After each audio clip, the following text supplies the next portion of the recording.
First, he's telling me he's thankful that no one was in the building when this happened. And then he tells me that their surfaces are going to be affected by this fire. A lot of things burned in it, from clothing to appliances to 2 vans. Now I'm going to step out of the way so you can kind of see the scene. Firefighters, hundreds of people were out here on 4th Avenue last night for that vigil. And they were all to honor, remember the victims of that Orlando attack. Take a look.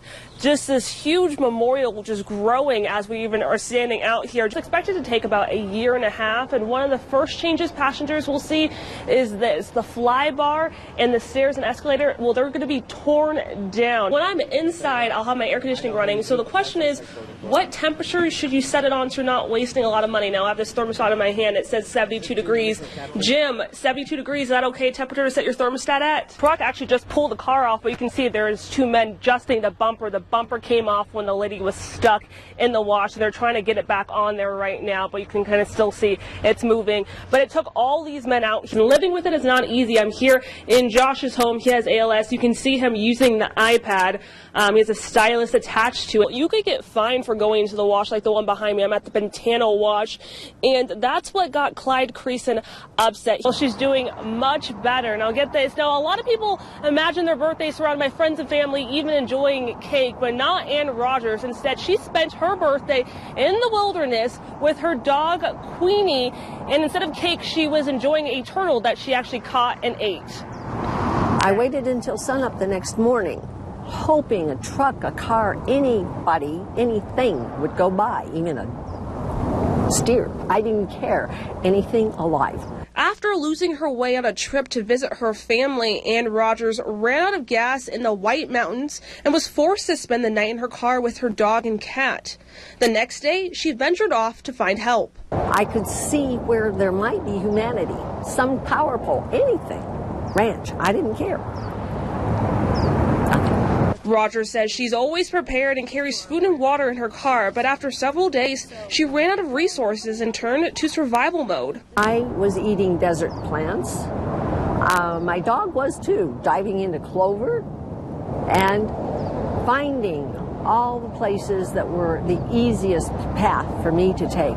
She was my pathfinder on that journey.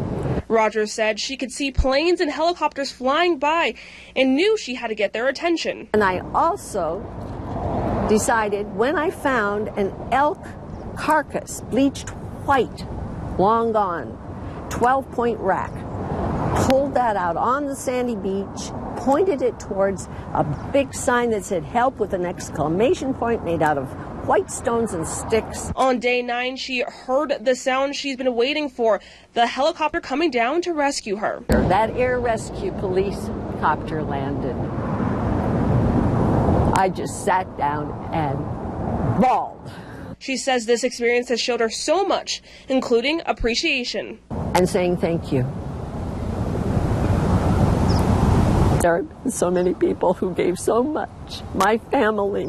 One area specifically here that's seen a lot of traffic. It's not all that big.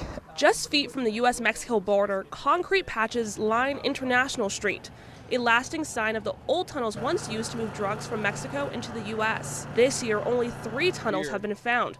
Border Patrol agents credit the decrease to the Homeland Security Investigations Tunnel Task Force. So this is one of the grates we check. We come down in here.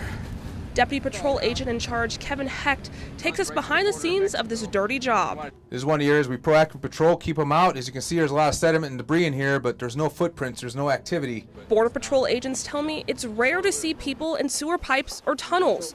On average, drug traffickers can get $800 for a pound of marijuana versus anywhere from $700 to $1,500 for each person smuggled into the U.S. There's some grading back there. That's one of the pieces of infrastructure that's in place to keep people from coming through the drainage freely. Agents say the majority of tunnels are less than a mile long. You know, they're not hauling around large pieces of industrial equipment. They're doing a lot of this, with real primitive technology, essentially by hand.